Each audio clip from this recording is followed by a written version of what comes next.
So muli po, magandang umaga sa atin pong lahat. Purihin ang Panginoon natin at tayo po ay may pagkakataon na namang makapag-aral. We have a very simple message this morning at bagamat ito ay simple subalit napakalawak kung ito po ay atin pong susuriing mabuti. But I would like to share a semi-topical message this morning. Okay, open with me in the book of Romans chapter number 8. And shall we all stand up please to give honor sa pagbabasa ng salita po ng Panginoon natin. Romans chapter 8, if you have your Bible with you, buksan po ninyo sa aklat ng Roma. Kayo po na nasa live streaming, I suggest magkaroon kayo ng sarili ninyong Biblia para masubaybayan po ninyo kung ang pong naririnig ninyo na ipinangangaral dito ay nasa Bible nga. Huwag tayong makontento na maging tagapakinig lamang, kung hindi mismo saksihan natin sa ating sarili kung ano ang sinasabi ng salita ng Panginoon. Romans chapter 8, verse number 35, down to the last verse, verse 39. The Bible says, "Who shall separate us from the love of Christ? Shall tribulation, or distress, or persecution, or famine, or nakedness, or peril, or sword?" Now, bago po ako magpatuloy, pansinin ninyo yung pagkakasulat dito ni Apostol Pablo. This is in context doon po sa panahon nila. Bakit ganito yung kanyang pagkakasulat? Sapagkat ang mga Kristiyano po dito sa mga na nasa Roma was under persecution during their time. Kaya ang sabi dito, sino ang makapaghihiwalay sa atin sa pag-ibig ng Diyos? Ito ba ay mga persecution? Ito ba ay mga bagay na tribulation, kabalisahan? Marami yung kanya pong sinabi dito. So yun po yung kanilang kalagayan. Okay, at napakahalaga na yun po ay kinukonsidera natin sa atin pong pag-aaral. Para malaman natin bakit yun sinulat ni Apostol Pablo. Now, in verse 36, "As it is written, for thy sake we are killed all day long. We are accounted as sheep for the slaughter. Nay, in all these things we are more than conquerors through him that loved us. For I am persuaded that neither death, nor life, nor angels, nor principalities, nor powers, nor things present, nor things to come, nor heights, nor depth, nor any other creature shall be able to separate us from the love of God which is in Christ Jesus." The love of God which is in Christ Jesus our Lord. Tayo po ay mananalangin saglit. Bago tayo magpatuloy, shall we all bow our head? Ama naming Diyos na banal, makapangyarihan sa lahat, sa inyong biyaya, kami po ay nakapagpapatuloy. Salamat, Panginoon, sa mga talatang amin pong nabasa, na siya pong ginagamit ninyong hamon sa bawat isa sa amin, lalong-lalo na sa larangan ng amin pong pananampalataya. Panginoon, muli kami po ay humihingi ng gabay ng inyong banal na Espiritu, at tulungan po kaming lahat na amin pong mauunawahan ang mensaheng nais ninyong ihatid sa bawat isa sa amin. Panginoon, ganun din ang mangangaral po ninyo, inyong pagpalain ng karunungan, please, Lord. Kapos ang inyong mangangaral sa maraming bagay, at sa inyo lamang po ako umaasa. Pagpalain ninyo ako, Panginoon, at hayaan ninyo na sa aking pangangaral, mapapakinggan ko ang inyong tinig at maiparating sa mga tao po ninyo. Salamat, o aming Diyos, sa bawat isang naririto, mga kabataan, mga bata na tinuturuan, kami na mga adult, lalaki at babae, mga magulang na nandito, maging ang aming mga first-time visitor at ang aming pong mga regular na bisita. Kami pong lahat, Panginoon, ay yakapin ninyo at tulungan kaming lahat na madama namin ang dakilang pag-ibig na ibinahagi ninyo sa amin. O aming Diyos, kayong maparangalan namin at mabigyan namin ng kapurihan Sa pangalan ng Panginoon naming Hesukristo, ito'y aming dalangin. Amen. Be seated. Muli, magandang umaga po sa ating lahat. As what I have said kanina sa atin pong pagsisimula o sa aking pagbati, the title of the message is The Greatest Love of All. Ang pinakadakilang pag-ibig sa lahat. So, pag sinabi nating greatest love of all, ito ay isang napaka-espesyal na pag-ibig. Kayo ba'y natuto ng umibig? Lahat tayo, ay nakaranas na umibig at nakaranas na ibigin tayo. Meron bang umiibig sa iyo? Of course, meron. Hindi ba? Meron. Yung mga bisita namin, meron bang umiibig sa iyo? Meron. Unang-una na dyan ay yung pag-ibig ng iyong magulang. Tama? So mamaya aaralin po natin yan sa atin pong introduction. Now, ngayong umaga, I want to share on the subject of love. Pag-ibig. Ang atin pong tatalakayin po dito. Okay? Madalas, ginagamit natin yung salitang pag-ibig out of its context. Malayo po sa konteksto noong salita. Or in worldly context. Makamundong konteksto ang alam ng tao sa paggamit ng pag-ibig. And many times, we take the true meaning of love for granted. Okay? Binawalang bahala natin madalas ang tunay na kahulugan ng pag-ibig. Hindi po natin maitatanggihan. O marahil, sa kadahilan ng hindi natin naiintindihan. Okay? Kung ano ba talaga ang ibig sabihin ng pag-ibig. Ngayong umaga, yan po ay ating aaralin. Since lahat tayo, sabi ninyo kanina, ay inibig na o umibig. Tama ba?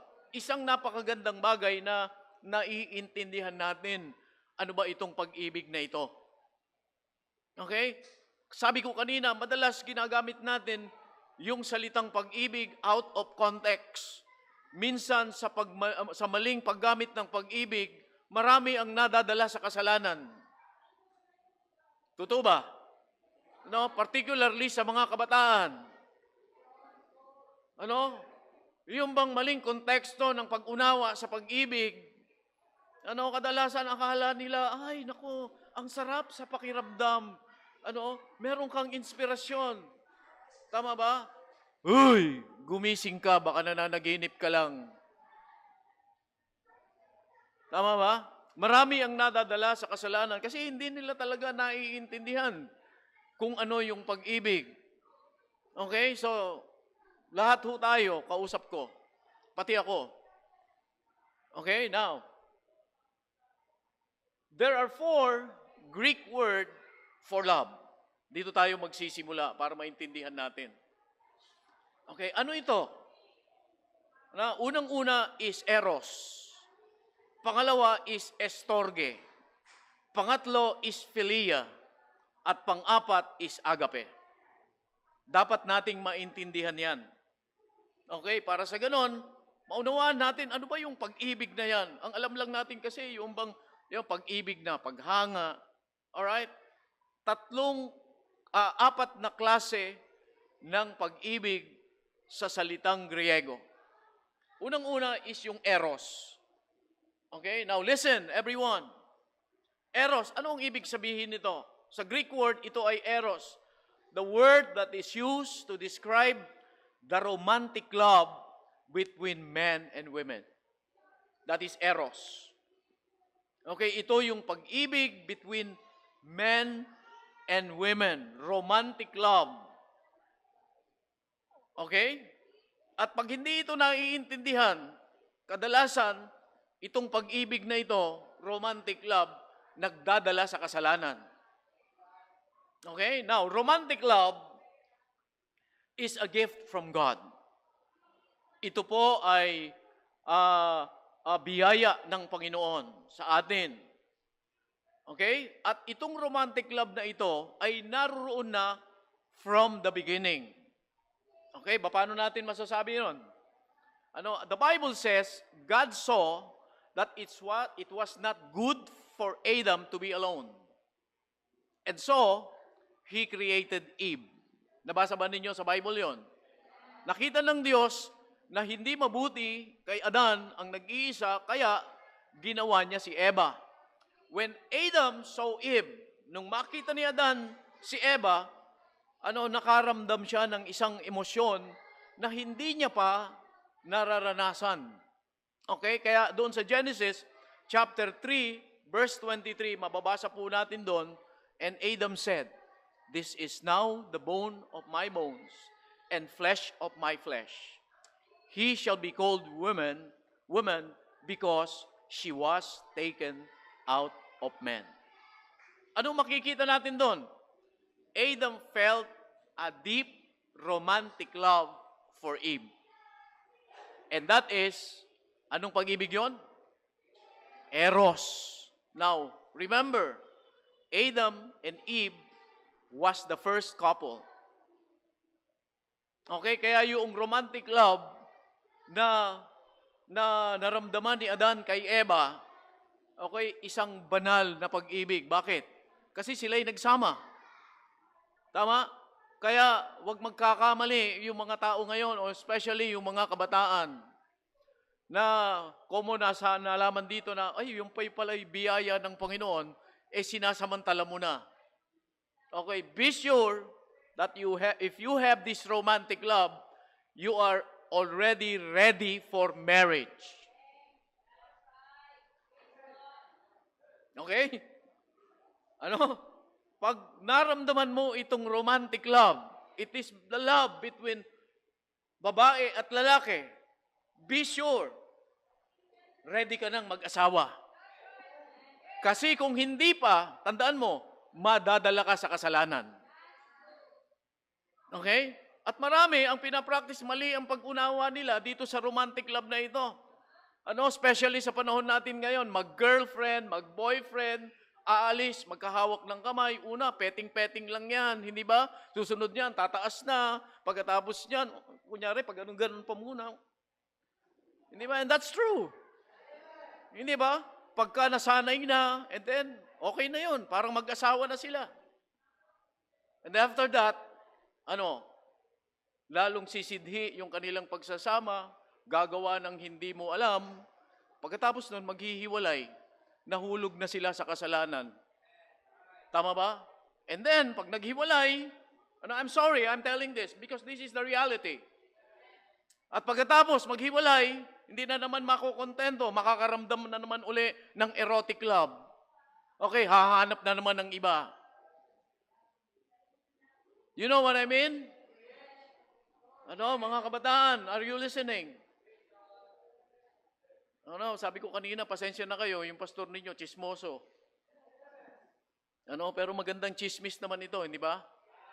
Na mababalaan tayo. Why? Kasi kasalanan ito eh. Maling paggamit ng pag-ibig. Number 1 is eros.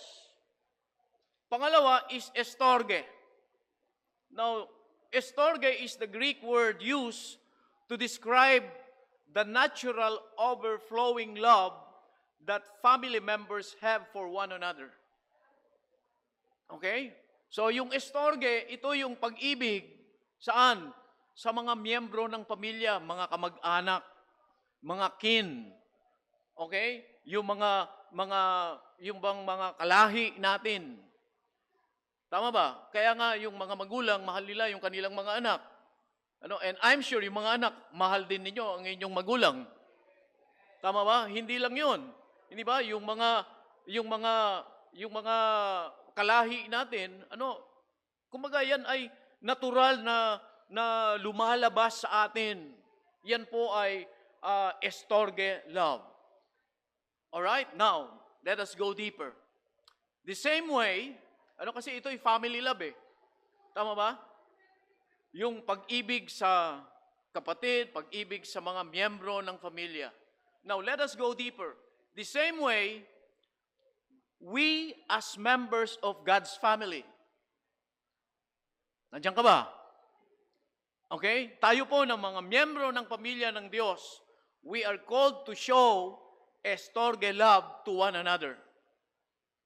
Kung sa pamilya natin, naghahayag tayo ng pag-ibig, abay tayo'y pamilya ng Diyos. Tama ba? Kailangan nating maipakita yung estorge love, yung concern. Katulad ng magulang, concern siya sa kanyang anak. Gusto niya itong pag-aralin. Gusto niyang makatapos ng pag-aaral. Namimili siya ng magandang kolehiyo para sa kanyang mga anak. This is showing of concern sa kapakanan ng mga miyembro ng pamilya. The same way as God's family. This is estorge love. Dapat makita sa bawat miyembro ng pamilya ng Diyos. Yung concern natin sa isa't isa. Alisin natin yung indifferent attitude. Yung wala tayong pakialam. Okay? Wala tayong pakialam sa mga miyembro, sa kapatid mo sa pananampalataya. Kung minsan, pamilya lang natin, iniisip natin. Yung kapakanan lang natin ang iniisip natin. Napapabayaan natin yung kapakanan ng pamilya ng Diyos. Are you with me? Hindi ba? Kung minsan, pagka ganyan tayo, nalalayo tayo doon sa fellowship ng mga mananampalataya. Tapos palagi natin sinasabi, tayo, pamilya tayo. Do you believe that we are one big family? No, sana po ay makita sa atin yan. Yung concern, pagpapahalaga. Tama ba? Mahalaga ba sa'yo yung katabi mo? Yung nasa likod mo, mahalaga ba sa'yo? Yung nasa harap mo, mahalaga sa'yo? Yung nasa harap ko, mahalaga kayo lahat sa akin. Okay? We must show our concern to one another. We must care for one another. We must serve one another. We must demonstrate affection to one another. Okay? The third thing is philia. Philia, the Greek word used to describe deep, meaningful friendship, love between close friends. Okay, this is the philia love. Yung bang malalim na pag-ibig, so yung mga ka-best friend mo, through thick and thin, magkasama kayo. That is philia love. Okay, may mga kaibigan ba kayo? Kayo mga young people, pasensya na kayo, kayo yung nasa harap ko. Kayo yung palaging tatamaan ng palaso. May mga kaibigan ba kayo? Meron ba kayong mga close friend? Ayan, okay, so be careful. Hindi ba? Baka sa sobrang close ay mapunta sa eros yan. Delikado. Tama? So ito yung deep love or meaningful friendship na meron tayo. Okay? Yung ating pong pakikipagkaibigan. And yung kinopya ko, philia love binds two people together and holds them through thick and thin, in best moment and in worst moment. Basta best friend tayo. Alam niyo kung sino magandang halimbawa po dyan? Si David at si Jonathan. Tama? Hindi sila sa panahon ng mga ups and down, magkasama po itong magkaibigan na ito. Okay? Now, pang-apat, at ito po ang tatalakayin natin ngayong umaga. Okay? Number 4 is agape love. Agape love. Pang-apat, agapaw. Agape. Ito ang tipo ng pag-ibig na atin pong aaralin ngayon pong umaga na ito. Okay? The meaning, this is the highest form of love. Okay, again, this is the highest form of love. Dito po ang tingin. Look at me.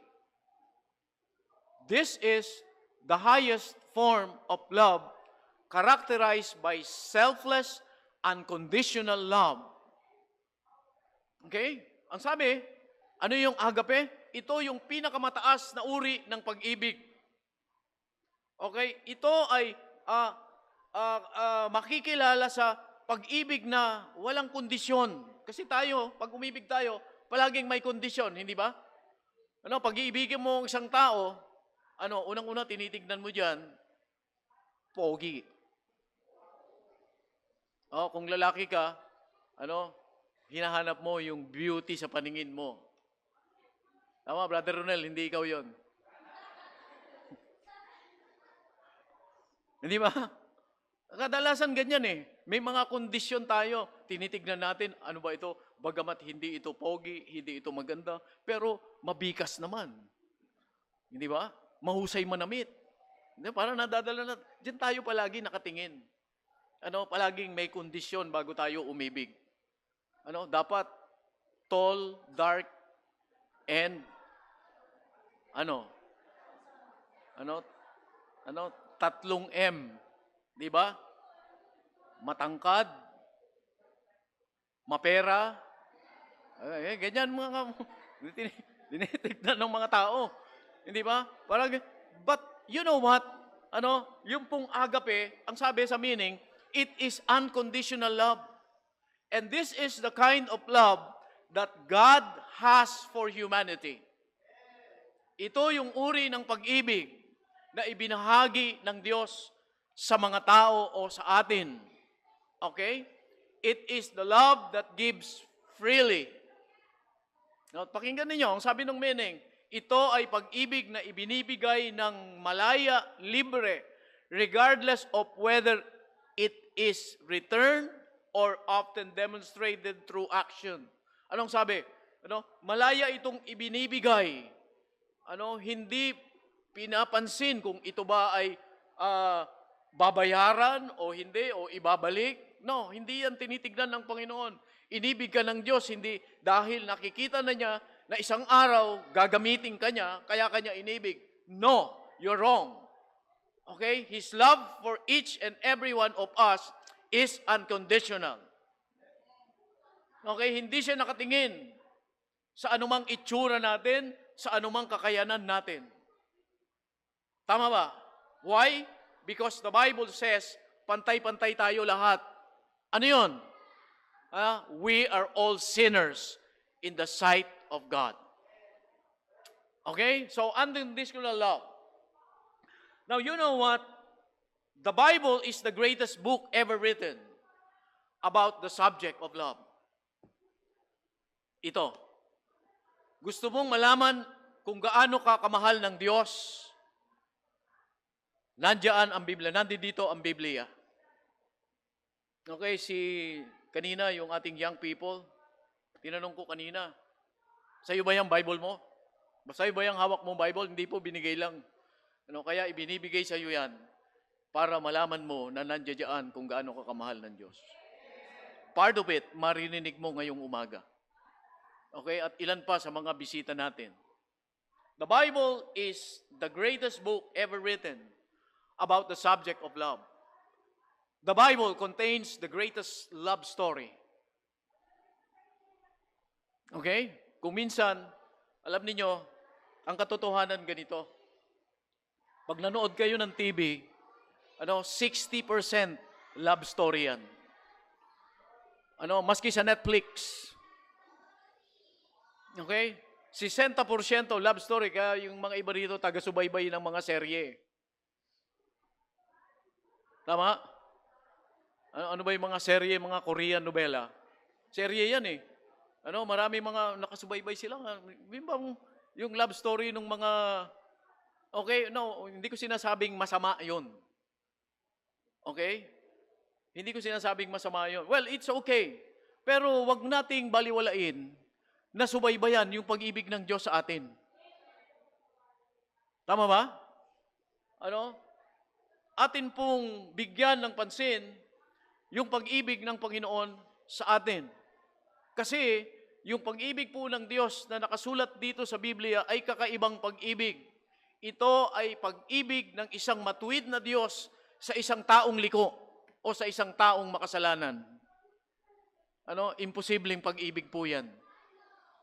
Tama, ikaw ba iibig sa isang taong masama? Of course not.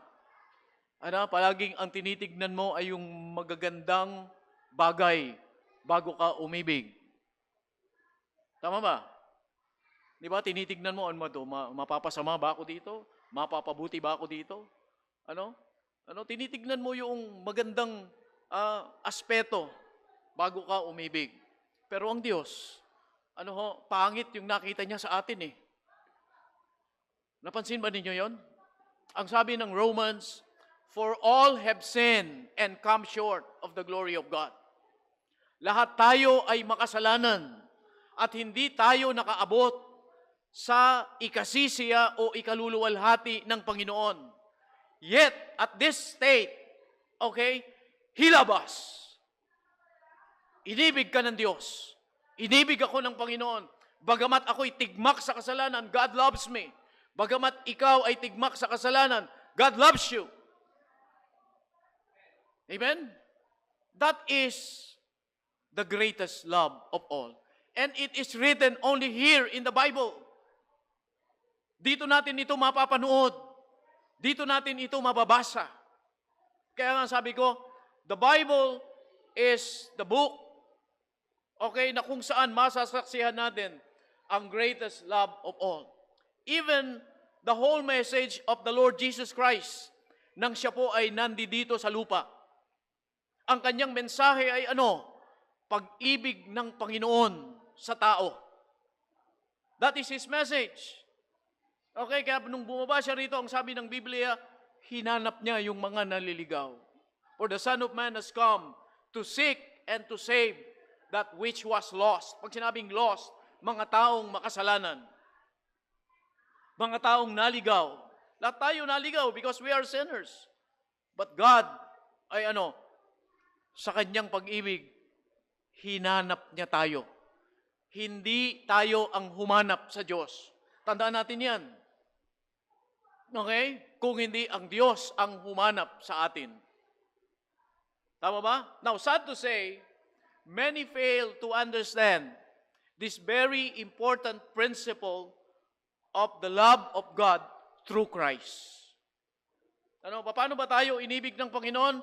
It is through Christ. Sa pamamagitan ni Jesus Christ. Now, the question for us this morning, at ito po ang ating tatalakayin, how great is the love of God sa atin? Gaano kadakila? Kasi ang titulo natin, the greatest love of all. Now, gaano kadakila ang pag-ibig na ito ng Diyos sa atin? Gaano? Number one, tignan po natin ito. Puntahan natin yung marvelousness of this love. Pag sinabi nating marvelousness,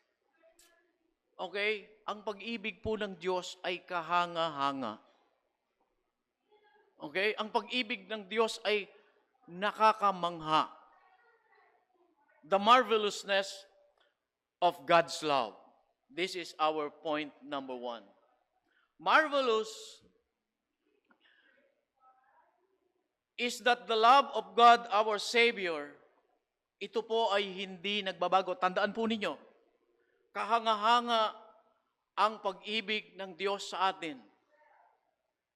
Unang-una sa lahat, sapagkat ang pag-ibig na ito ay hindi po nagbabago.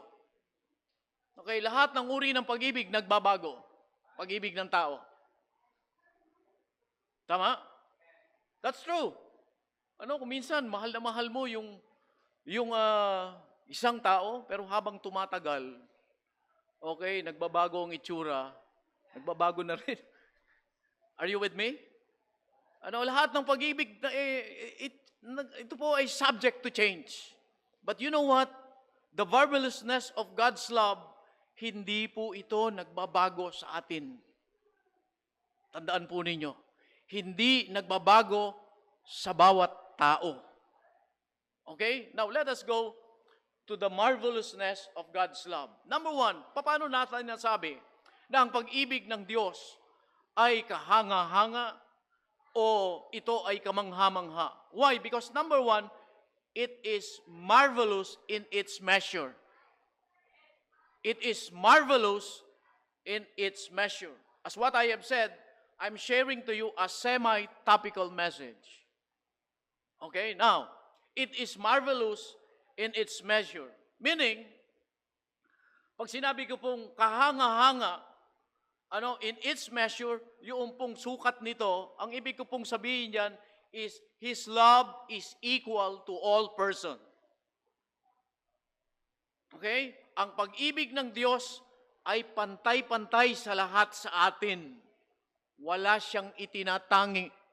Mayaman ka man, mahirap ka man, kung tingin mo sa sarili mo, pogi ka, o pangit ka, pango, o ikaw ay matangos ang ilong, whatever it is, ang pag-ibig ng Diyos sa atin ay pantay-pantay. Tama? He loves no one more than the other. Okay? Ano ang ibig sabihin? Wala po siyang taong mas mahal nito kaysa sa kanya. Nakuha ba? Okay, mas mahal kita kaysa dito. Hindi po ganun ang Diyos. Ang pag-ibig ng Diyos, pantay-pantay ang sukat sa atin. Tama ba? He loves no one more than the other. Yun po yung aking isinulat. Why? Because the Bible says, because of that love, He died for all. Nakuha? Hindi siya namatay sa iilan lang. Ang sabi po ng Biblia, siya ay namatay para sa lahat. Na wag po ninyo akong mamaliin, mamaya i-explain ko po yan. Namatay siya para sa lahat. Kaya sabi natin, marvelous in its measure. Yung kanyang kamatayan sa krus, para sa lahat ng tao. Okay, now, let us quote some verses. And I will explain this one according to its context. 2 Corinthians chapter 5, verse number 15. Ang sabi dito ng Bible, Ikalawang Korinto, sige po, buksan ninyo ang inyong mga Biblia. Chapter 5, verse number 15. Ang sabi ng Biblia, and that He died for all. Andiyan na ba kayo? And that He died for all, that they which sleep should not henceforth live unto themselves, but unto Him which died for them and rose again. Now consider verse number 14. For the love of Christ constraineth us, because He does judge that if one died for all, then we're all dead. Okay, anong sabi? He died for all. Now, go to 1 John chapter 2, verse number 2.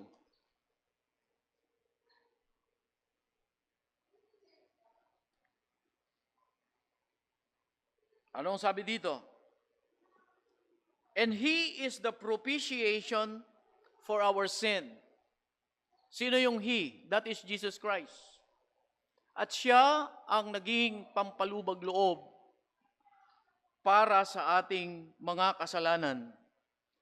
And not for ours only, not for ours only, but also for the sins of the whole world. Tama ba? Ang sabi ron, siya ang pampalubag loob para sa ating mga kasalanan. At hindi lamang para sa ating mga kasalanan, kung hindi para sa kasalanan ng buong sansinukob. Okay, now let us go to 1 Corinthians 5:15. Now, in its context, kasi ang sinasabi natin dito, He died for all. Okay, walang duda na ang Panginoong Jesus namatay siya para sa lahat. Now, dito sa 1 Corinthians na kinote natin, Now, 5:15, possibly, that the all there, he is talking about the saved. Kasi, minention niya doon sa verse 14, yung, anong sabi ron? And that he died for all. Ano sabi? Balikan natin yon. Ayoko pong mamiss ito para sa ganon, maiintindihan natin. Anong sabi dito? For the love of Christ constraineth us, because we thus judge that if one died for all, okay, then we're all dead. So meron siyang tinutukoy dito. We're all dead. These are the saved ones. Okay na, dati sila ay mga patay, pero kay Kristo sila ay muling nagkaroon ng buhay. Okay, binibigyan ko lang po ito ng linaw. Now, the question this morning is, how did Jesus died for all? Kasi baka ma-misinterpret tayo dito. Paano si Jesus namatay para sa lahat? Okay? He died for all in the sense that His death, now listen, that His death is able to save all who will come to Him by faith. Okay, namatay siya para sa lahat, in the sense na lahat ng lalapit sa Kanya sa pananampalataya, okay, ay sa pananampalataya kay Kristo ay maliligtas. Okay? And this is the demonstration of God's love to all. Okay, yung mga tao na lalapit sa Kanya, sa pamamagitan ng Panginoong Jesucristo, maliligtas sila. But not in the sense that all are saved. Pag sinabing, He died for all, hindi po ibig sabihin na si Jesus namatay sa lahat. Ibig sabihin, lahat ligtas na. Okay? Kasi ito ang doktrina ng mga universalism. Si Kristo'y namatay sa lahat, so ibig sabihin, ligtas na tayo lahat. No. Naipaliwanag ko ba ng mainam? Pag sinabing, He died for all, ang ibig pong sabihin niyan ay yung mga lalapit sa Kanya, sa pananampalataya kay Kristo, maliligtas sila. Okay? So, hindi ibig sabihin, ligtas ka na kahit hindi ka dadaan kay Jesus. Kasi namatay siya sa iyo. Nakuha ba? So, it is marvelous in its measure. Walang pinipili ang pag-ibig ng Diyos. Tama? Bakit? Wala siyang pipiliin sa atin. Lahat tayo makasalanan eh. Pakitaas nga ang kamay ng konting kasalanan lang. Meron ba? Wala. Pastor, konti lang kasalanan ko. Wala. Basta sinabing, all have sinned, lahat tayo sa paningin ng Diyos makasalanan. Kaya nga, kung ikaw ay makasalanan, para sa iyo ang pag-ibig ng Panginoon. Tama ba? Paano inihayag ng Diyos ang kanyang pag-ibig? Through Jesus Christ. This is love in action. Tama? So it is marvelous in its measure. Ikaw, ako, inibig ng Diyos. Makasalanan, inibig ng Panginoon. Tama? So lahat tayo inibig ng Diyos. Why? Because all people are sinners. Kamangha-mangha, kahanga-hanga ang pag-ibig ng Diyos sa atin. Yung mga bisita namin, mahal ka ng Panginoon. Aminin mo na ikaw ay makasalanan. Mararanasan mo ang pag-ibig ng Diyos. Pangalawa, not only it is marvelous in its measure, it is also marvelous in its meaning. It is also kahanga-hanga sa kahulugan nito. Okay? Now, the meaning of Christ's love is very simple. Kagaya ng topic natin, the simple truth about salvation, last week. The meaning of God's love is very simple. What is the meaning of God's love? Romans 5:8. Yan po ang kahulugan ng pag-ibig. Ano sabi doon? Romans 5:8. Open your Bible.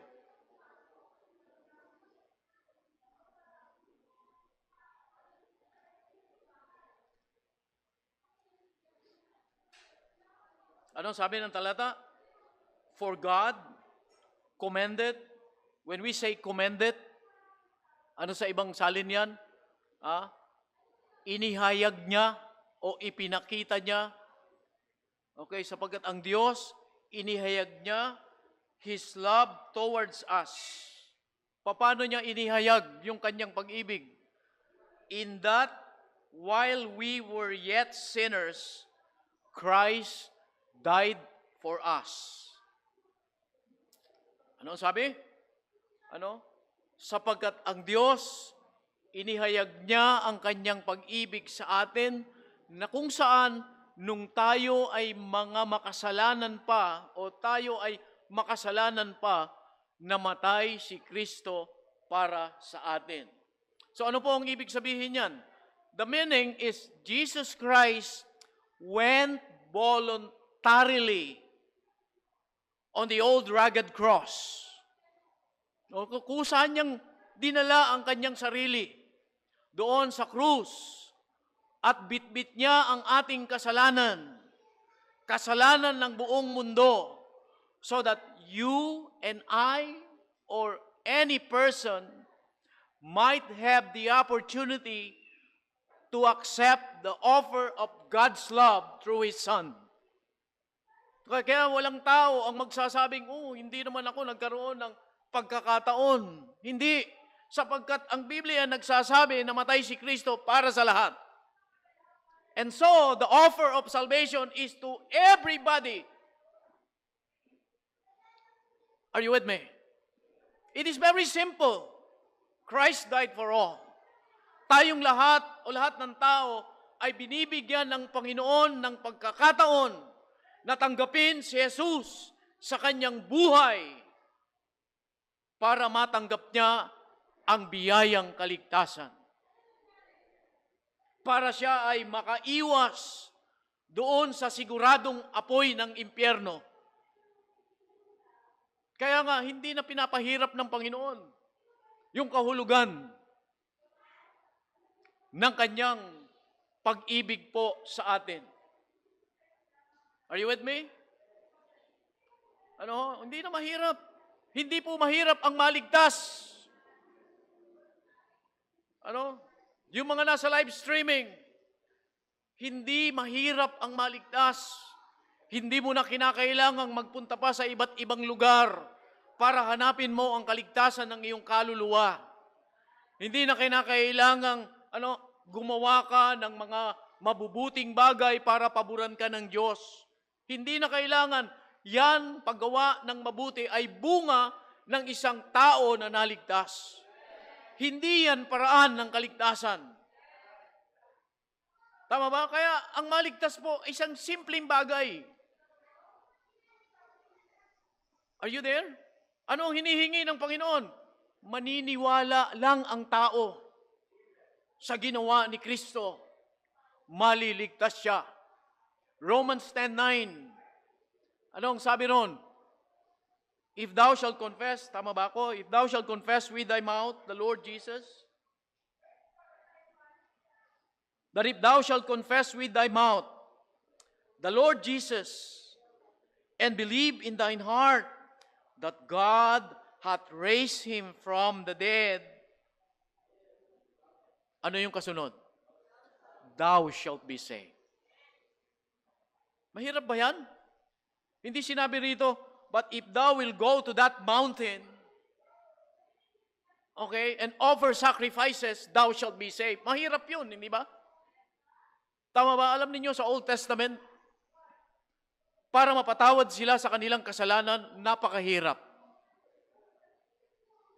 Ano ang ginagawa sa Old Testament para mapatawad sila sa kanilang kasalanan? Mag-offer sila ng sacrifice. Magdadala sila ng hayop. Papatayin nila yun. Okay, aalisin yung mga laman loob. Patutuluin ang dugo. Isipin nyo yan. At pagkatapos yun, isasalang yun sa apoy. Okay, mga hayop na walang kapintasan. At yung usok nun, ang sabi ng Bible, ito ay isang mabangong samyong handog sa Diyos.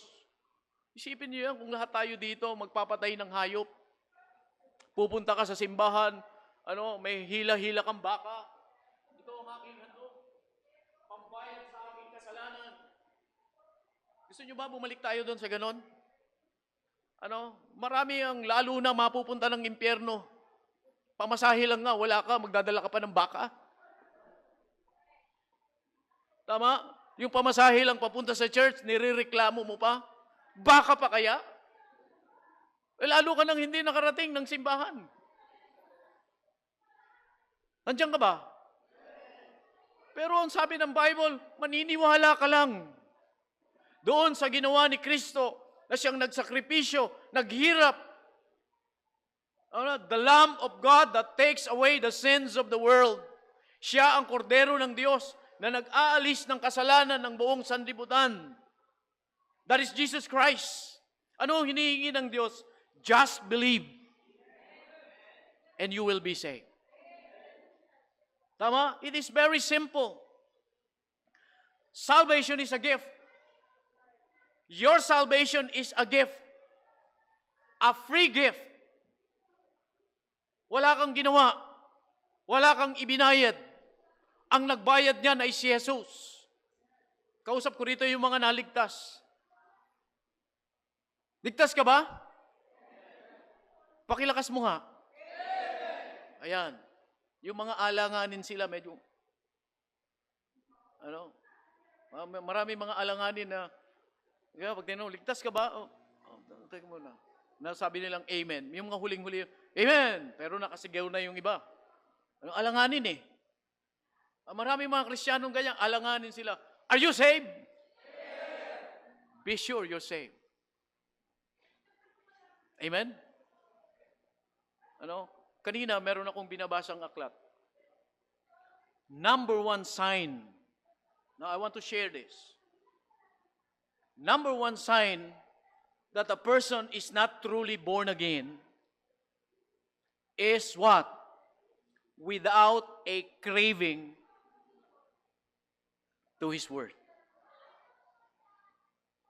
Ang unang-unang senyales ng isang tao ay walang tunay na kaligtasan o hindi siya tunay na na-born again, ay wala siyang pagnanasa sa salita ng Panginoon. Kaya ang sabi ni Peter, as a newborn babe, ano sabi ni Pedro?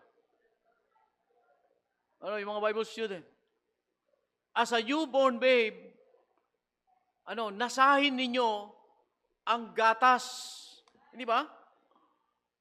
Alam niyo yung bata, kukunin ko yung example ni Peter. Alam niyo yung bata, hindi mo na yan tuturuan pagka nagugutom. Automatic sa kanya, naghahanap yan ng gatas. Tama ba ako? Pag ang isang bata o sanggol, hindi yan umiiyak, may problema. Pag ang isang sanggol, hindi, di ba yung mga magulang ganyan? Pag iyak ng anak, ano agad nasa iyo niya? Gutom. Tama? Pag umiyak yung bata, gutom yun eh. Kaya ginamit yun ni Pedro eh. Bilang, as newborn babe, mga bagong panganak na bata, sabi ron, pagsasalita, katulad ng isang bata, okay, nasahin ninyo ang gatas na spiritual. Okay? Kung ikaw ay walang sa salita ng Panginoon, I can say that you are not truly born again.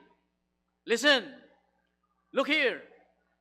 Pag ikaw ay walang pagnanasa sa salita ng Panginoon, masasabi ko, hindi ka tunay na born again.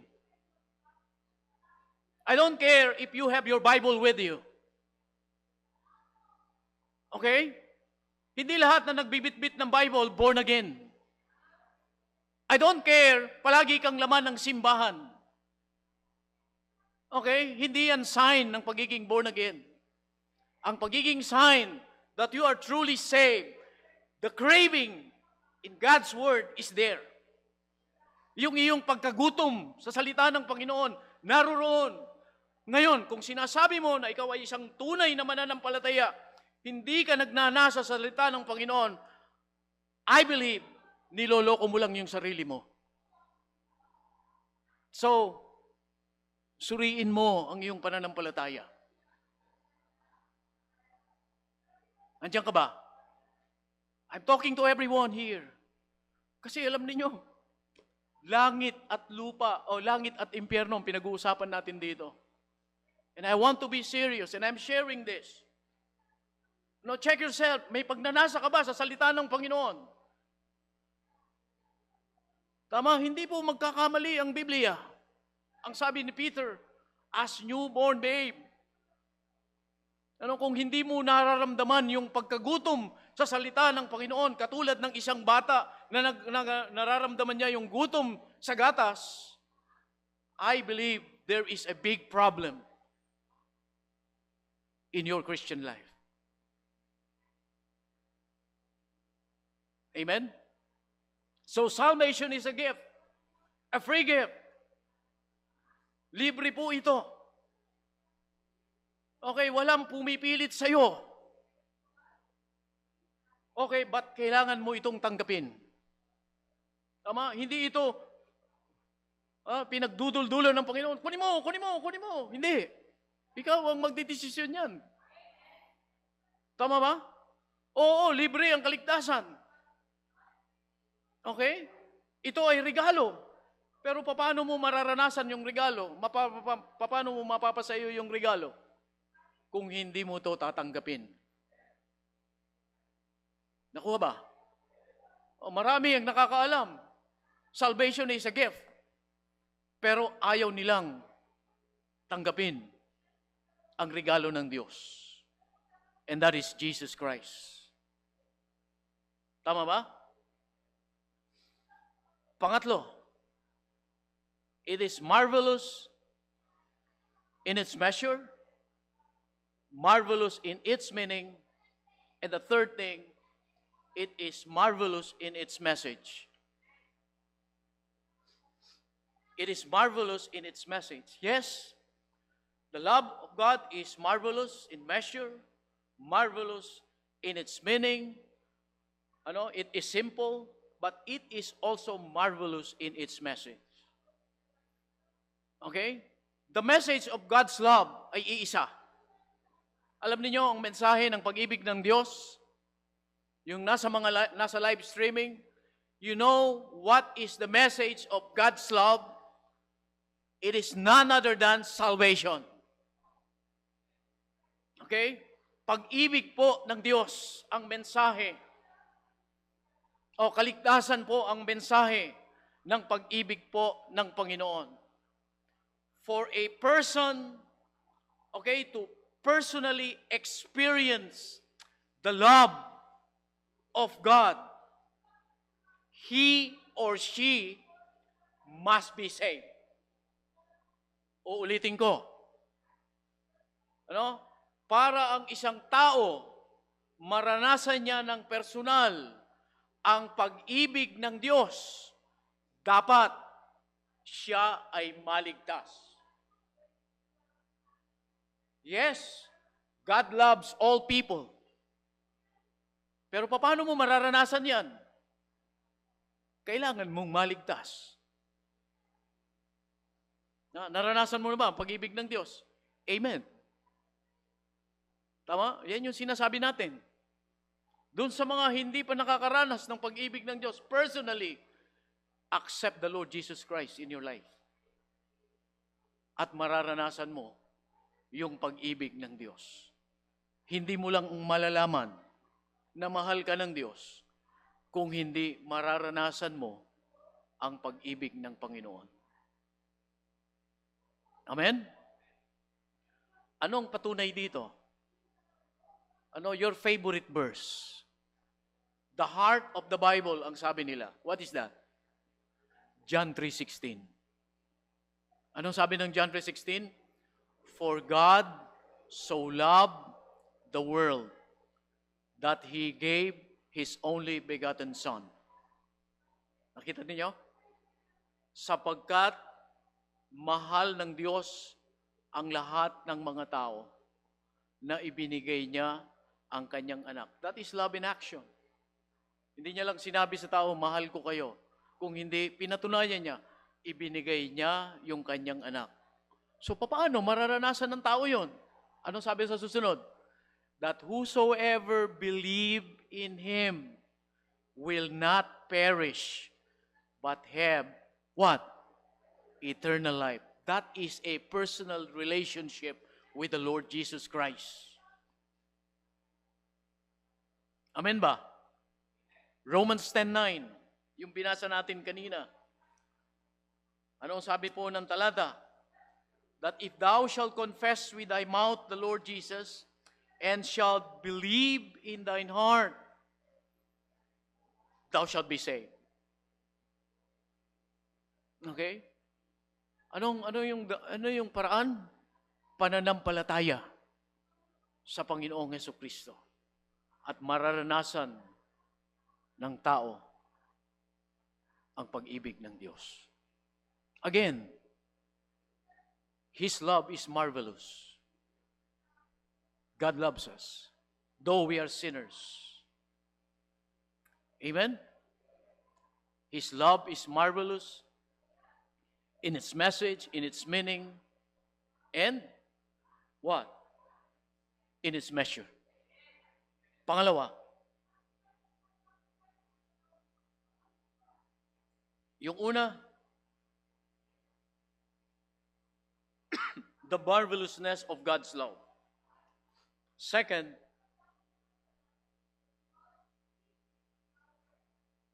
the matchlessness of God's love.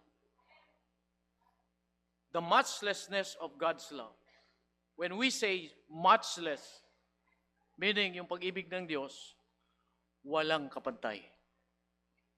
Yung pag-ibig ng Diyos, hindi mapapantayan ng sinuman.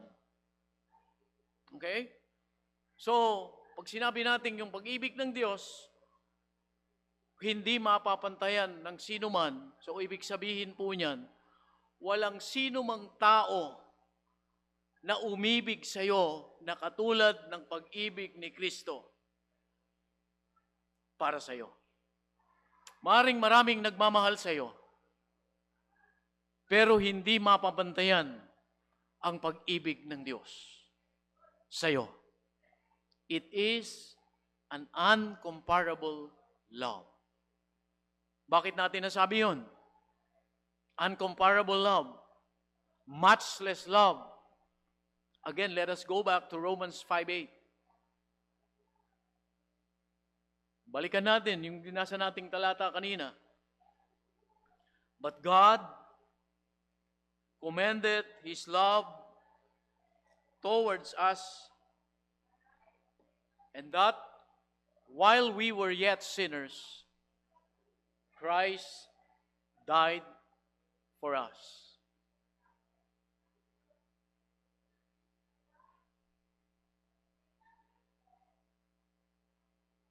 Sige po, unawain ninyo yung talata.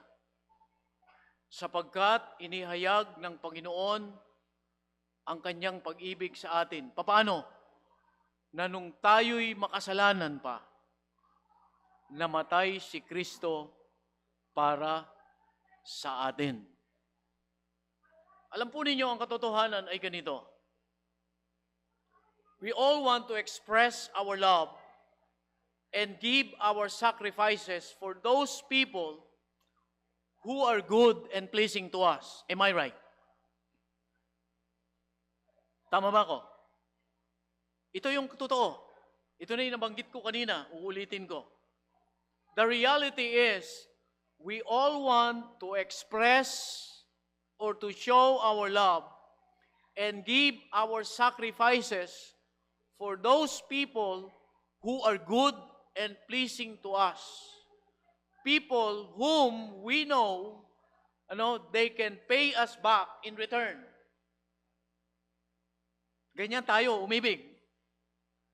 Tama, yung mga tao na maganda sa paningin natin. Iibig ka ba sa isang taong kriminal? Tell me. Of course not. Tama ba? Iibig ka ba sa isang tao na sa tingin mo'y pangit? Of course not.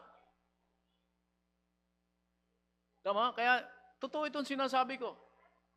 Madalas, ine-express natin yung ating pag-ibig at binibigay natin yung ating mga sakripisyo, doon sa mga tao na maayo lamang sa ating paningin. Doon sa mga taong mabubuti. Doon sa mga taong, ine-expect natin na, tutulungan ko ito. Kasi isang araw, alam ko, yun tayo something in return. Okay? Kagaya nung meaning ng agape love kanina. Di ba, ang sabi nung ibig sabihin doon, isang pag-ibig na ibinigay na hindi umaasa ng kapalit.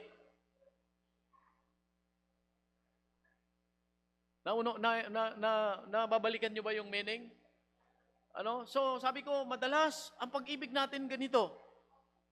Ibinibigay natin yung ating pag-ibig, inihahayag natin yung ating pagsasakripisyo dun sa mga tao na okay lamang sa atin. But the love of God in Christ to us, it's matchless and beyond compare. Palagi nating aalalahanin, hindi po ganun ang pag-ibig ng Diyos sa atin. Very clear in Romans 5:8. Inibig ng Diyos tayo nung tayo'y makasalanan pa. Kaya nga, very simple. Aminin mo lang na makasalanan ka, mararanasan mo ang pag-ibig ng Diyos. Kung meron man akong kausap dito. Okay? Sabi ko, ang pag-ibig ng Panginoon kakaiba kung paano po tayo umibig. Now, the question is this. Ito ang tanong. Yung ba mga bagay sa daigdig na ito, ay makapaghihiwalay sa atin o makapaglalayo sa atin doon sa pag-ibig natin sa Diyos? Okay? Now, tignan natin yung sinasabi dito ni Apostol Pablo. Go to our text.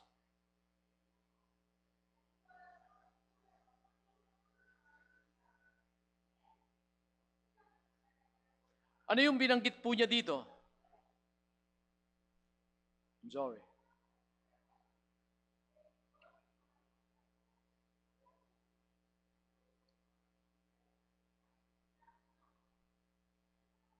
Go to verse 35.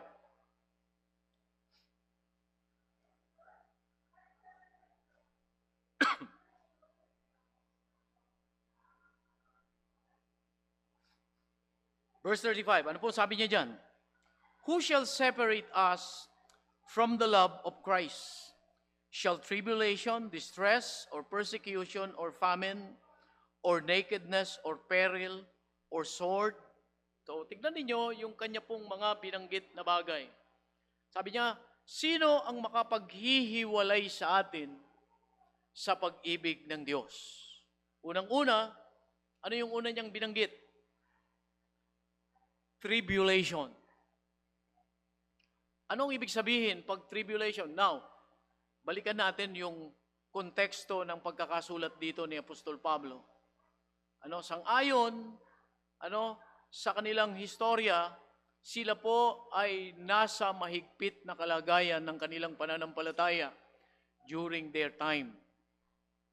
Okay? Dumaraan sila sa maraming mga pagsubok dito po sa panahon na ito.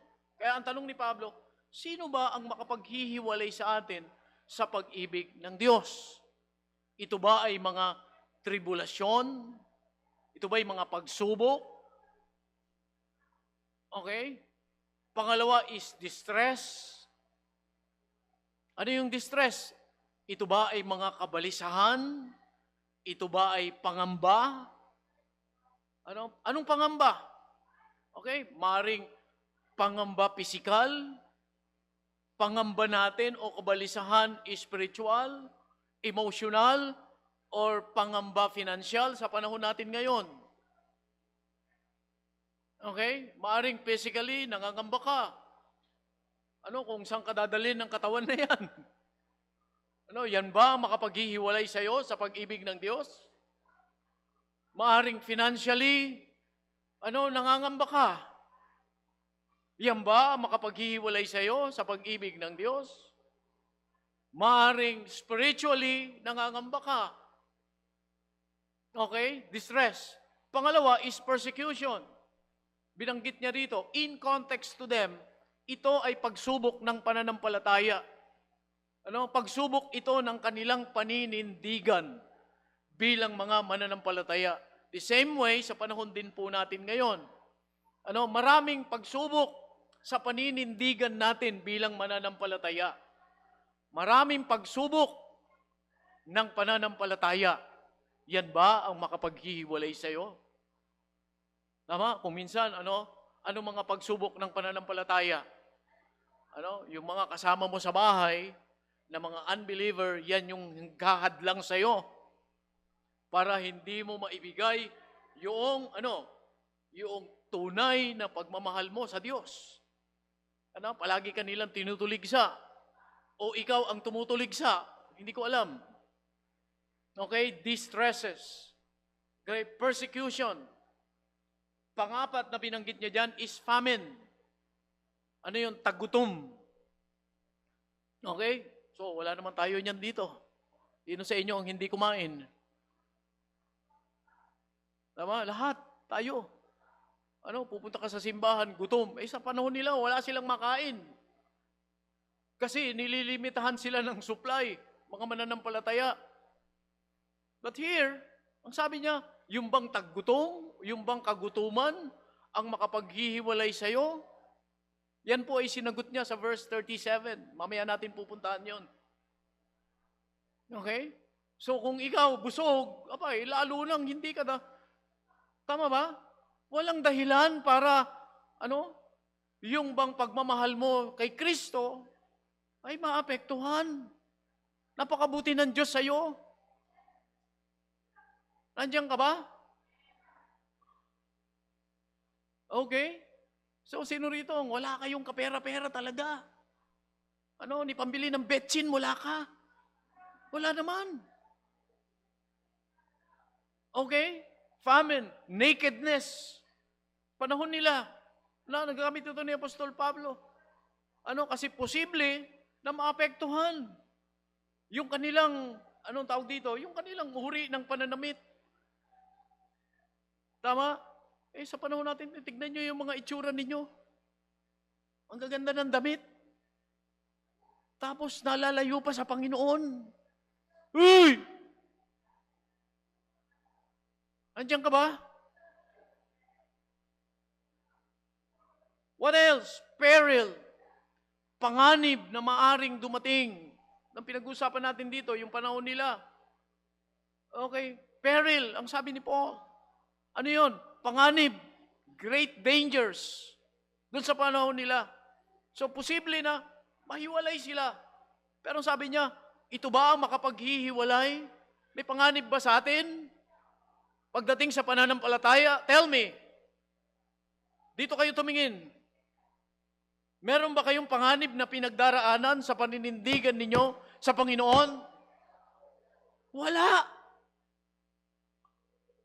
Tama. Ang laya-laya mong makapunta sa simbahan.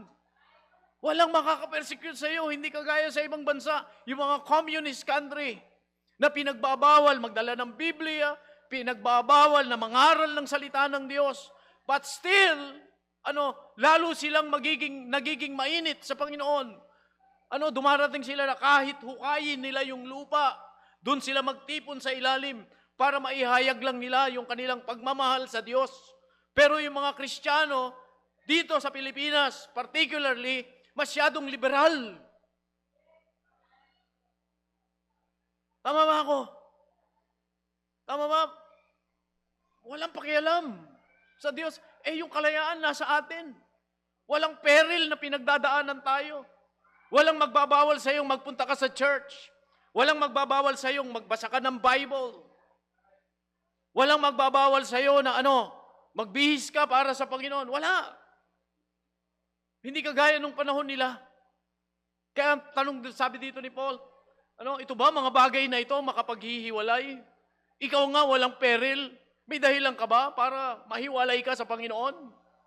May dahilan ka ba para lumayo ka sa Diyos? Andiyan ka ba? May dahilan ka ba para hindi ka maging mainit sa pananampalataya mo? Meron ka bang dahilan? Tell me, meron ba?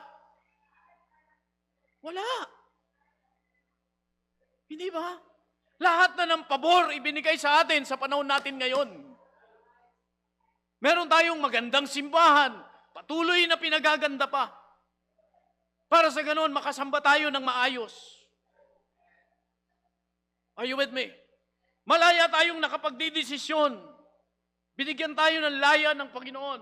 Yung pananampalataya na iniregalo niya sa atin, yung kanyang salita na palagi nating napapakinggan. Ito yung ginagamit niya para tayo'y lumago sa pananampalataya.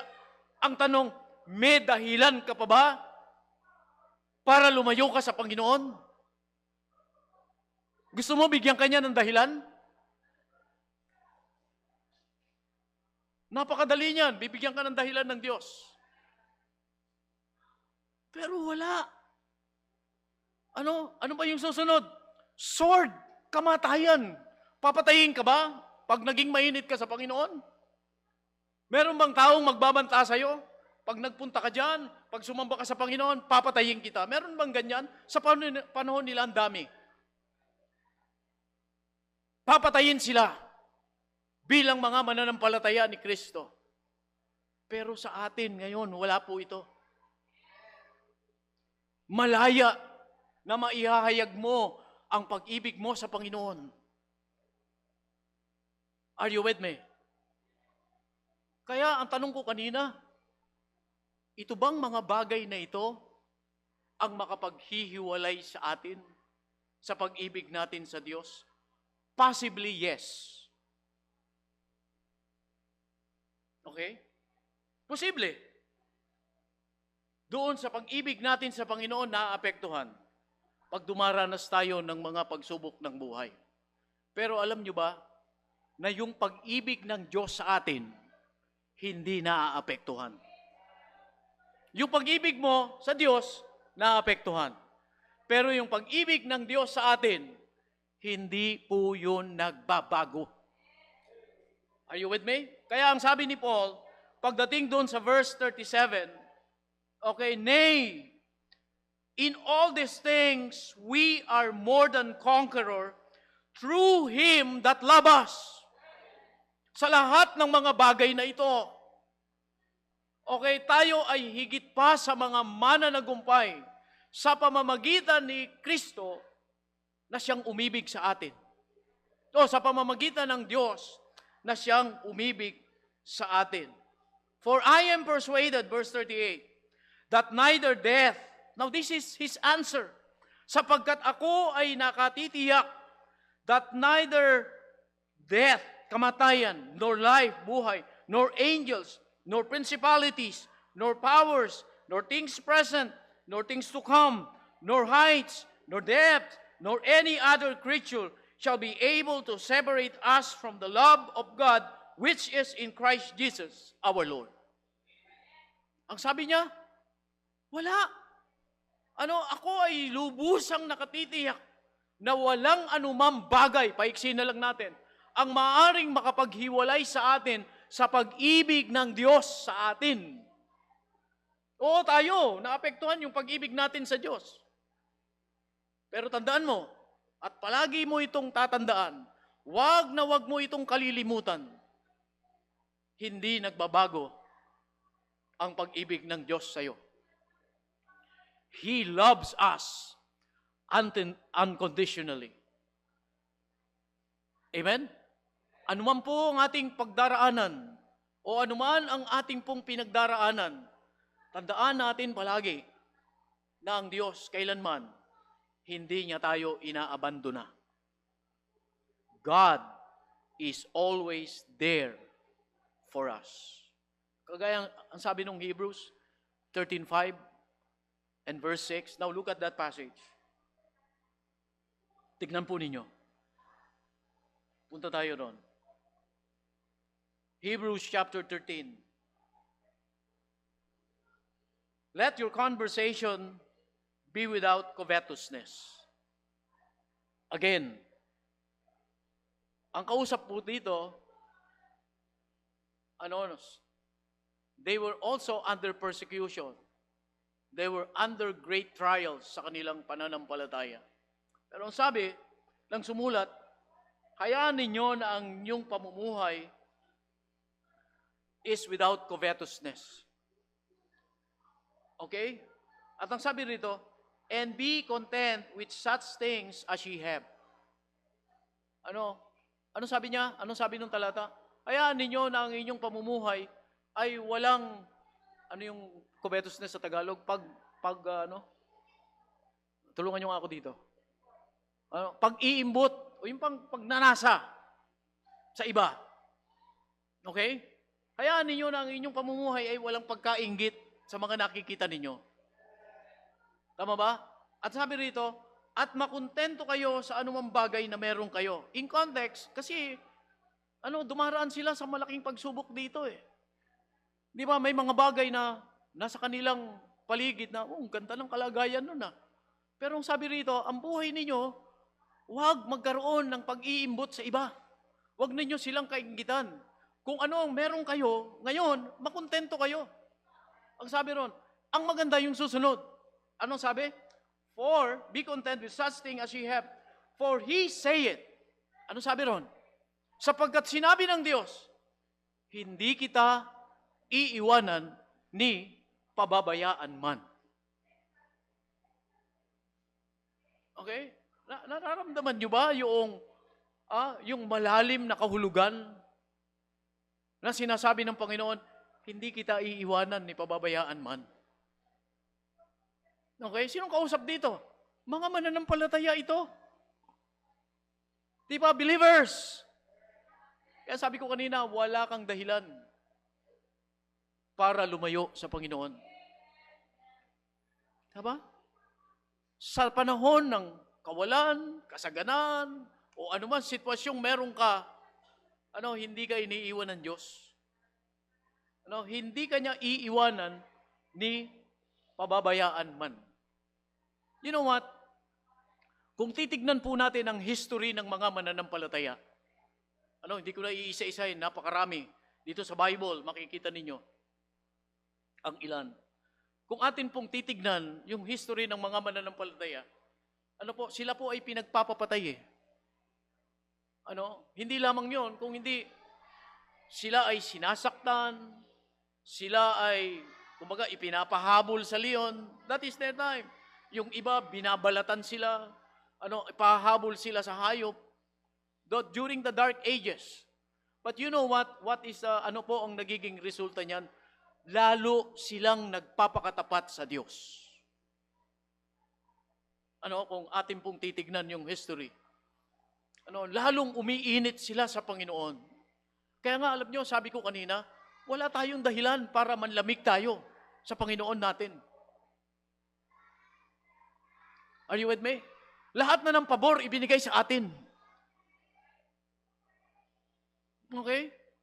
Lahat na ng pabor. Kasi kuminsan di natin na-appreciate yan eh. Kaya sabi ni Paul, nay, in all these things, we are more than conqueror. For I am persuaded na kahit anumang bagay, walang maaaring makapaghiwalay sa atin sa pag-ibig ng Panginoon. Nandiyan ka ba? So, kapatid, wala kang dahilan para manlamig.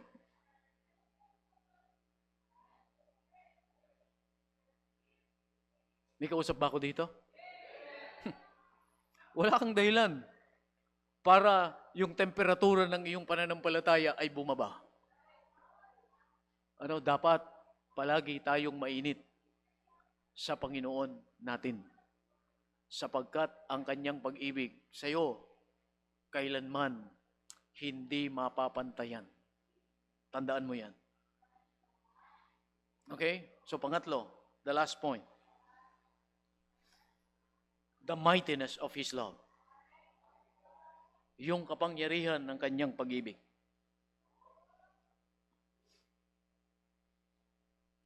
Ang pag-ibig po ng Diyos sa atin ay inihambing ni Apostol Pablo rito na higit pa tayo sa mga mananagumpay.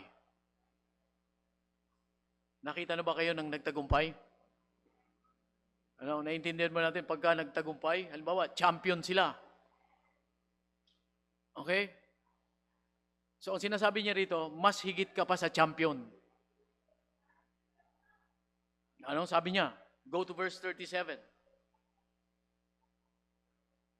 Nay, in all these things, we are more than conqueror through Jesus, through Him that loved us. Higit pa raw tayo sa mananagumpay. Sa pamamagitan nino, through Him,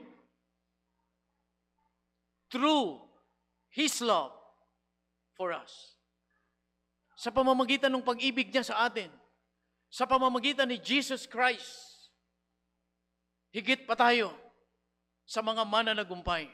Kaya nga, walang anumang pagsubok na maaring maglugmok sa atin bilang mananampalataya. Lahat tayo dumaraan sa pagsubok. Tama ba? Walang sino man sa atin dito ang excuse sa mga pagsubok ng buhay. Lahat tayo may kanya-kanyang antas ng pagsubok. Maaring pagsubok sa pamilya, pagsubok sa anak, pagsubok sa kapitbahay, pagsubok sa sarili mo. Ano? Lahat may pinagdaraan ng pagsubok. Pero tandaan ninyo, walang anumang hihigit na pagsubok na maaring maglugmok sa atin. Why? Because of our Lord Jesus Christ. His love for us is what? Makapangyarihan. His love for us is mighty. It has a power. Okay? Because of His love, palagi mo itong iisipin, dahil sa kanyang pag-ibig, this love conquers death in the cross of Calvary. Tama? Paano? Pinagtagumpayan ang kamatayan doon sa krus ng Kalbaryo. His love conquers sorrow sa joy na ibinibigay sa atin ng Panginoon. This love conquers pain. Okay? Kirot. Sa kapahingahang meron tayo kay Kristo. Come unto me, and I will give you rest. Kung ikaw ay ligtas, ang kapahingahan na yan nasa iyo. Tama? Hindi nawawala yung pain. But there is always rest in Jesus Christ. Okay? This love conquers hell because Jesus promised heaven. Before, without Jesus Christ, nakaabang sa atin ang bunganga ng impyerno. Pero dahil sa kanyang pag-ibig, naranasan mo ang buhay ng langit. At yan ang ating pag-asa na makapiling ang Panginoong Hesukristo. His love conquers sin. Paano? By selflessly, and willingly giving Himself on the cross of Calvary. Na pagtagumpayan ang kasalanan. Amen? Kaya nga, dun sa 38 and 39, ang sabi ni Paul, for I am persuaded that neither death, nor life, nor angels, nor principalities, nor power, nor things present, nor things to come, nor heights, nor depth, shall be able to separate us from the love of Christ, which is in Christ Jesus. Brethren, praise God, because of the mightiness of Christ's love in us. Dahil sa pag-ibig ng Diyos sa atin, maraming mga bagay ang napagtagumpayan. Tama? Marami. And we know we can overcome anumang bagay ang ating pagdaraanan. Why? The Bible says, through Him that love us. Tama ba? Kaya walang dapat Kristiyano na lugmok. Amen? Pupunta ka sa simbahan, anong mapupulot sa iyo ng kapatid? Ano? Dapat pag pupunta ka sa church, may encourage yung mga makakakita sa iyo. Tama ba ako? Hindi yung pupunta ka sa simbahan para kang naluging negosyante. Tama, dapat pag pupunta tayo sa church, very energetic tayo. Bakit? Kasi sabi nun, we are more than conquerors. Kanino sinabi yun? Sa mga ligtas. Tama ba? Meron ba namang more than conqueror pagpunta mo sa simbahan? Kumusta ka na? Ganito. Walang Kristiyanong ganyan. Hindi ba? Sabi nga, we are the more than conqueror, tapos ikaw conquer ka?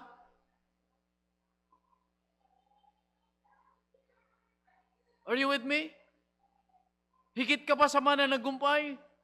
Tapos ang buhay Kristiyano mo, talunan. Anong klase kang Kristiyano? Tama, maliit na bagay lang, nadaig ka. Okay? Konting pagsubok lang, lumayo ka na sa Panginoon. Tama, alam niyo, paalala ito sa atin eh. Okay, itong mga Kristiyano rito, mahirap yung kanilang kalagayan. Tayo rito, ang alwan-alwan ng kalagayan natin. Nakukuha ba ninyo? Yung kanilang mahirap na kalagayan, pinapaalalahanan sila ni Apostol Pablo, lalo na tayo. Napakaalwan ng kalagayan natin bilang mga mananampalataya. Lahat, sabi ko nga kanina, lahat na ng pabor ibinigay sa'yo. Tapos nakukuha mo pang kalimutan ang Panginoon.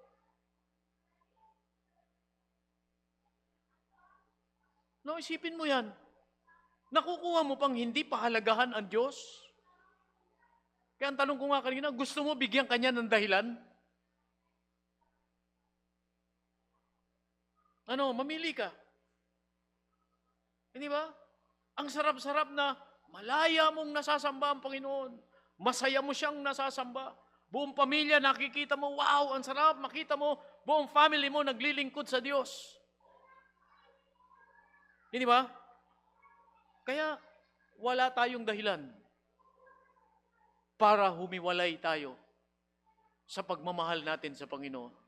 Kasi yung Diyos, yung pagmamahal niya sa atin, hindi nagbabago. Nawa, mga kapatid, naiintindihan natin ang pag-ibig ng Diyos sa atin.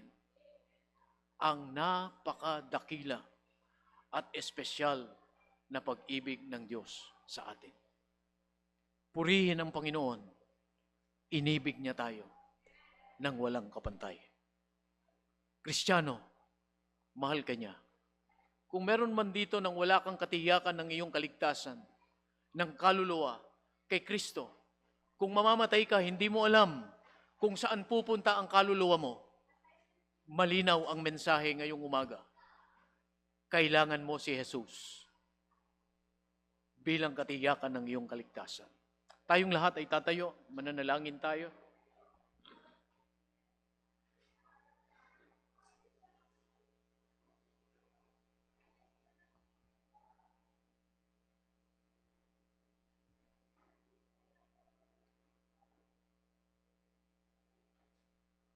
Tayo po ay mananalangin.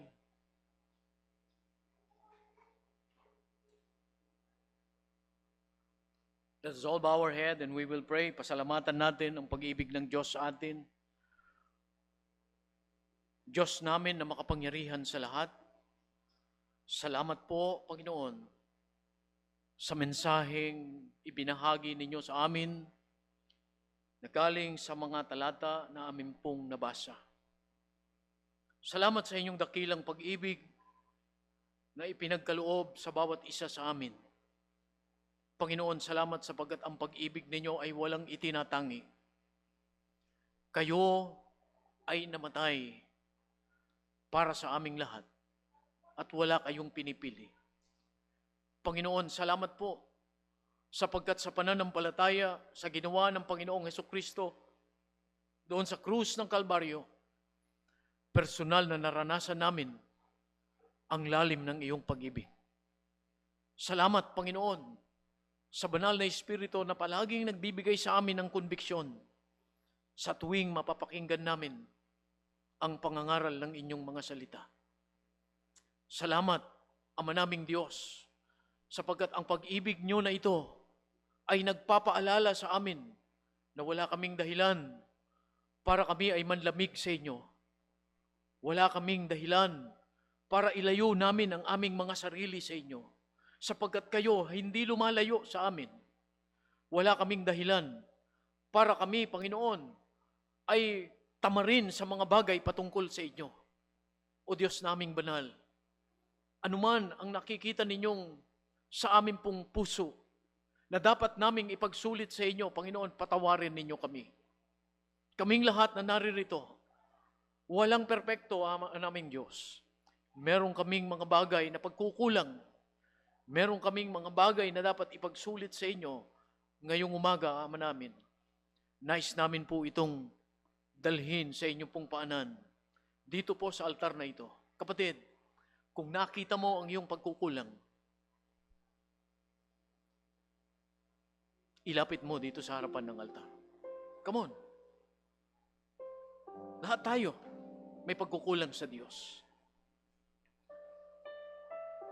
Kung nakita mo ang mga bagay na mga mabubuti na ginagawa sa iyo ng Panginoon, sa iyong buong pamilya, na dapat mong ipagpasalamat, pasalamatan mo ang Panginoon dito sa harap ng altar. Panginoon, salamat sa iyong pag-ibig, sa pag-ibig mo sa aking mga anak, sa pag-ibig mo sa aming family, sa pag-ibig mo sa akin personally, sa pag-ibig mo sa iglesia. Panginoon, maraming salamat. Sige, kapatid. Kung meron man akong kausap dito ngayong umaga na hindi mo natitiyak ang kaligtasan ng iyong kaluluwa, tanggapin mo si Jesus. Si Jesus ang kailangan mo. Tanggapin mo siya. Sampalatayanan mo ang ginawa ni Jesus para sa iyo. Siya ay namatay para sa iyong kasalanan dahil sa kanyang pag-ibig. Mahal ka niya, kapatid. Huwag mo itong ipagwalang bahala. Huwag mong hayaan na lalabas ka sa simbahang ito na hindi mo dala-dala ang biyayang kaligtasan na kaloob ng Diyos. Sumabay ka sa maikling panalangin ito. Panginoon, ako'y isang makasalanan. Pinagsisisihan ko ang aking nagawang kasalanan. At ngayong umaga, tinatanggap ko si Jesus bilang aking Panginoon at aking sariling tagapagligtas. Salamat sa inyong mga salita na nagbigay sa akin ng katiyakan. Sa atin na mga mananampalataya, pasalamatan natin ang ating Panginoong Hesukristo. Ama naming Diyos, maraming salamat po sa Panginoong Jesus na nag-alay ng kanyang buhay. Tanda ng iyong pag-ibig sa amin. Salamat, Panginoon, sapagkat dahil kay Kristo, nagkaroon ng tamang direksyon ang buhay ng bawat isa sa amin. Nagkaroon ng katiyakan ang aming kaluluwa na anumang oras na mawawala kami sa sanlibutan ito, makikita namin kayo ng mukhaan. Salamat, Panginoon, sa pamilyang ito ng Bethesda na siyang amin pong kinabibilangan. Pagpalain ninyo, Panginoon. At kayo, Ama, ang siyang patuloy na maitanghal ng bawat isa sa amin. O aming Diyos, patawad sa aming pong mga pagkukulang. Patawad, Panginoon, sa aming pagwawalang bahala. Ngayon pong umagang ito, o aming Diyos, salamat sa desisyon na inilagak ninyo sa aming puso, na lalo pa magiging mas mainit kami sa paglilingkod sa inyo. O aming Ama, purihin ang iyong dakilang pangalan. Sa pangalan ng Panginoon naming Jesus, ito po'y aming dalangin. Sama-sama. Amen.